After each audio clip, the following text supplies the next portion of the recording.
Today's topic is active diffusion. What is active diffusion? Active transport is the movement of molecule or ions against a concentration gradient from an area of lower to higher concentration which does not ordinarily occur. So enzymes and energy are required. आज का topic है active transport diffusion का। ये दूसरा process है। कल हमने बताया था पैसिव ट्रांसपोर्ट, तो ये रिवर्स ऑफ पैसिव ट्रांसपोर्ट है। मतलब पैसिव ट्रांसपोर्ट डिफ्यूजन जो था वो हायर कंसंट्रेशन से लोअर कंसंट्रेशन की तरफ जा रहा था और वहाँ एनर्जी की ज़रूरत नहीं थी। लेकिन यहाँ सॉल्यूट जो है वो लोअर कंसंट्रेशन से हायर कंसंट्रेशन की तरफ जाएगा और एनर्जी की ज़रूरत पड़ेगी, इसलिए हम इसको एक्टिव ट्रांसपोर्ट बोलते हैं। इसके लिए मैंने 4 फिगर रखा है, 1 2 3 4। इस 4 फिगर से मैं इसको आपको समझाने की कोशिश करूंगा और उसको ध्यान से देखिएगा। ये परमिएबल मेम्ब्रेन्स है इस फिगर में, और solute moves against the concentration gradient. यहाँ कंसंट्रेशन, ये जो डॉट है सॉल्यूट है, ये ज़्यादा है, और यहाँ सॉल्यूट का कंसंट्रेशन ग्रेडियंट कम है।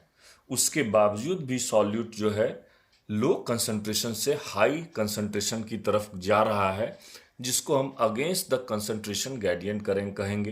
तो जाएगा कैसे? एनर्जी की वहाँ ज़रूरत पड़ेगी। कौन सी एनर्जी? एटीपी एनर्जी यहाँ रिक्वायर होता है। यहाँ हमने लिखा है रिवर्स ऑफ पैसिव ट्रांसपोर्ट है, आपको बता चुके हैं। अब देखना ये है कि ये कितने प्रकार का होता है और ये प्रोसेस होता कैसे है। 2 प्रकार का होता है, प्राइमरी एक्टिव ट्रांसपोर्ट और सेकेंडरी एक्टिव ट्रांसपोर्ट। अब मैं आपको प्राइमरी एक्टिव ट्रांसपोर्ट के बारे में बताता हूँ। देखिए यहाँ ये फिगर है, ये सेल मेम्ब्रेन्स है। यहाँ हमारा प्रोटीन ट्रांसपोर्टर है। ये हाई कंसंट्रेशन ऑफ सॉल्यूट है, ये डॉट रेड जो है। यहाँ लो कंसंट्रेशन ऑफ सॉल्यूट है, ब्लैक डॉट है। यहाँ क्या है? मेन एनर्जी जो यहाँ है ये protein transporter. ATP transfer a phosphate group to protein transporter. अब क्या करेगा? ये जो सॉल्यूट है वो लो कंसंट्रेशन से हाई कंसंट्रेशन की तरफ जाएगा। कैसे जाएगा? सॉल्यूट यहाँ ट्रांसपोर्टर में बाइंड हो जाएगा। ये जो ब्लैक एरो है वो यहाँ बाइंड हो रहा है। उसके बाद एक एटीपी एनर्जी निकलेगा। एटीपी कन्वर्ट होगा एडीपी में और ये एनर्जी इसको देगा। फॉस्फेट ग्रुप इस ट्रांसपोर्टर में बाइंड रहेगा। फॉस्फेट ग्रुप इस ट्रांसपोर्टर में बाइंड रहेगा। तो हमने लिखा है यहाँ ATP transfer a phosphate group. ATP यहाँ ए फॉस्फेट ग्रुप को ट्रांसफर कर रहा है टू द प्रोटीन ट्रांसपोर्टर, इस प्रोटीन ट्रांसपोर्टर को। और साथ साथ ये सॉल्यूट जो है इसमें बंध जा रहा है, बाइंड हो जा रहा है इस प्रोटीन ट्रांसपोर्टर में। अब फिगर 2 में दो में आइए। फिगर 3 में a bound phosphate will cause a change in phosphate transport structure. अब ये फॉस्फेट जो है बना हुआ है वो इसके प्रोटीन ट्रांसपोर्टर को फ्लिप कर देगा। फ्लिप जैसे ही करेगा क्या होगा? लेकिन फ्लिप करने के बावजूद भी ये फॉस्फेट ग्रुप इससे बाइंड ही रहेगा। ये भी against the concentration gradient he solute जा रहा है। ये इनसाइड सेल है या आउटसाइड सेल है, आप वहाँ देख चुके हैं कि इनसाइड सेल में लो कंसंट्रेशन है, आउटसाइड सेल में हाई कंसंट्रेशन है। तो ये जो सॉल्यूट यहाँ बाइंड किया, ये जब फ्लिप करेगा तो ये सॉल्यूट लो कंसंट्रेशन से हाई कंसंट्रेशन की तरफ सॉल्यूट रिलीज हो जाएगा। एनर्जी कौन सा लगा? एटीपी। अब क्या होगा?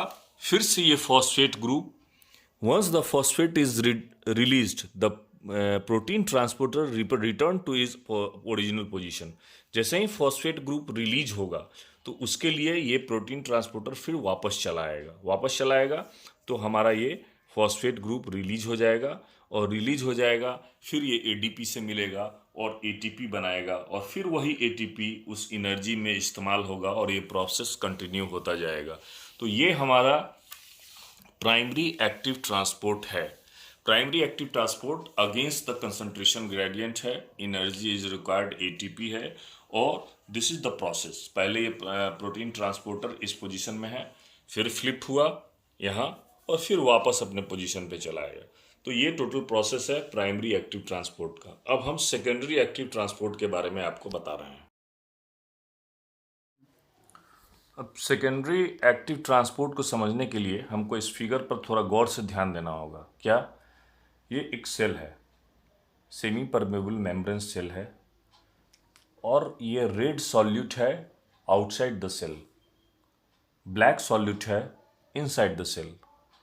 यहाँ हम देख रहे हैं कि ब्लैक सॉल्यूट की मात्रा आउटसाइड द सेल कम है और इधर ज़्यादा है, इनसाइड द सेल ये ब्लैक सॉल्यूट ज़्यादा है। फिर भी मतलब कि हाई कंसंट्रेशन हुआ ब्लैक सॉल्यूट का इनसाइड द सेल, उसके बावजूद ब्लैक सॉल्यूट लो कंसंट्रेशन से मतलब हाई कंसंट्रेशन की तरफ आ रहा है अगेंस्ट द कंसंट्रेशन ग्रेडियंट। तो क्या होगा, यहाँ एटीपी एनर्जी यूज होगा और ये ब्लैक सॉल्यूट देखिए ट्रांसफर होके इनसाइड द सेल आ गया है। अब क्या होगा, इस तरह से ब्लैक सॉल्यूट की संख्या इधर बढ़ जाएगी, मतलब कि inside the cell concentration of black solute will increase.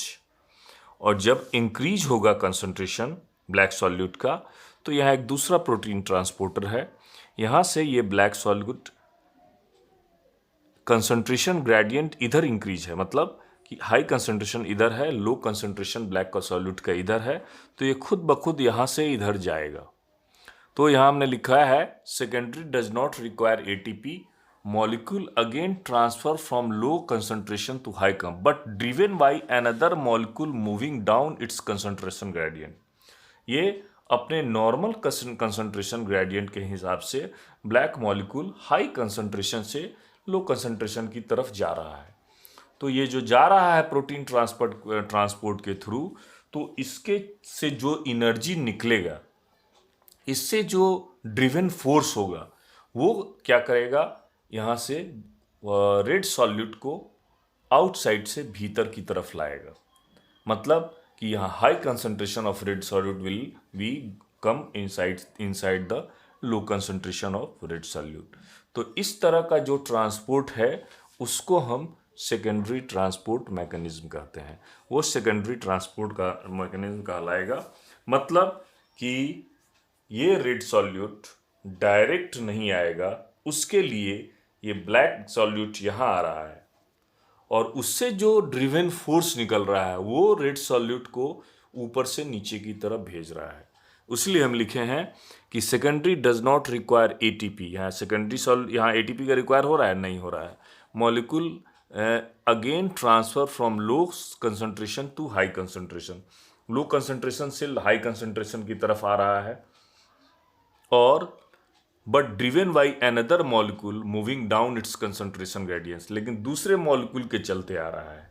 यहाँ से रेड का ब्लैक गया और यहाँ रेड को ऊपर से नीचे भेजा। तो ये प्रोसेस है सेकेंडरी एक्टिव ट्रांसपोर्ट का। उम्मीद है ये आपको समझ में आया होगा और ये आसान है समझने का फिगर से। ठीक है, धन्यवाद।